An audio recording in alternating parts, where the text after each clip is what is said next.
தமிழ்நாடு முதலமைச்சர் ஜோசப் விஜய் அவருடைய பெரம்பூர் சட்டமன்ற தொகுதியில் நவீன வசதிகள் கூடிய பிரம்மாண்ட சட்டமன்ற உறுப்பினர் அலுவலக பணிகள் தற்போது இறுதி கட்டத்தை எட்டியுள்ளது.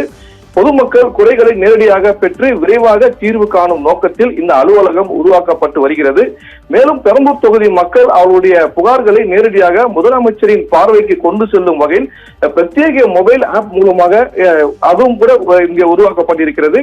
அலுவலகம் திறப்பு விழா ஏற்பாடுகள் முழு வீச்சில் நடைபெற்று வருகின்றன. இந்த நிலையில் முதலமைச்சர் தேர்தல் வாக்குறுதிகளில் வெளியிட்ட திட்டங்களில் சில திட்டங்களான பிறந்த குழந்தைகளுக்கு தங்க மோதிர திட்டம், சிங்க பெண்கள் திட்டம், தாய்மாமன் சீர் திட்டம் உள்ளிட்ட திட்டங்களை அதாவது விளையாட்டு வீரர்களுக்கான பரிசு உள்ளிட்ட திட்டங்களை பணிகளை ஓவியர்கள் கலைஞர்கள் ஈடுபட்டு அது வரைகிறதுக்கான பணிகளில் ஈடுபட்டு வருகின்றனர்.